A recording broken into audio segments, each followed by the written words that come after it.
ओहद में जिन जिन लोगों ने छोड़कर भागा, नबी की हदीस भी है, कुरान की आयत भी है, जो नबी को पीठ पीछे पीठ दिखाकर भागे सारे के सारे हो गए काफिर, सारे के सारे हो गए काफिर। बहुत सारी आयतें हैं। तो लिहाजा मैं सिर्फ इतना कहना चाहूंगा कि आप जिनकी तारीफ कर रहे हैं करें, खूब शौक से करें, अहले बैत से अफजल न बनाएं।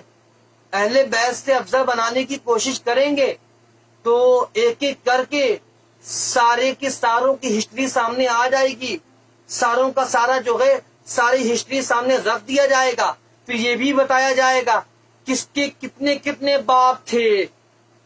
बेहतर यही होगा कि अपने गुफ्तगू को यहीं पर रोक दो, चाहे वो अशरफ दज्जाली हो, चाहे वो उसके फॉलोअर्स हो, चाहे वो ज़ियाउल मुस्तफा अपने आप को मुहद्दिसे कबीर कहलाने वाला हो, चाहे वो कोई भी हो। इतना बात ध्यान रख लो, अगर इनसे अफजल किसी को बनाने की कोशिश करोगे तो ये भी बताया जाएगा किसी के 15 बाप थे, किसी के 4 बाप थे, किसी के 6 बाप थे, सारी की सारी खोल दिया जाएगा। सिर्फ इतना कहूंगा कि रबीउल अबरार मुहद्दिसे कबीर है ना, तो जाकर रबीउल अबरार में देख ले, सिर्फ रबीउल अबरार देख ले, मुझे नाम ना लेने दें, खुद देखकर खामोश हो जाएं, वरना जो है मैं खुलकर बताना शुरू करूंगा किस किस के कितने कितने बाप थे, सारा जो है मामला खुल जाएगा।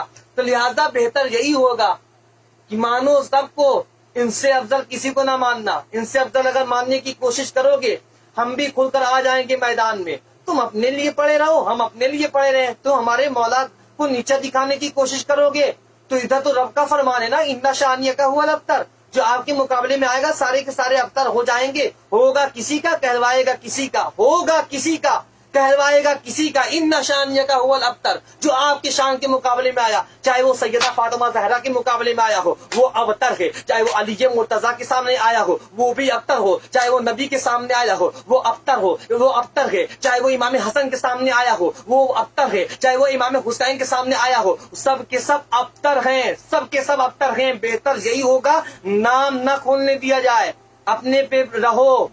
अगर नाम खोलने पर आ जाऊंगा कोई फिर बचेगा नहीं। बहरहाल कहने का मतलब ये है कि मौला अमीरुल मुमिनीन ये खलीफा हैं। ये कब से खलीफा है? नबी ने फरमाया था कुन्तु नबिय्युन व आदमु बैनल माइ वत्तीन, मैं उस वक्त नबी था जब आदम बैनल माइ वत्तीन, मिट्टी और पानी के दरमियान थे।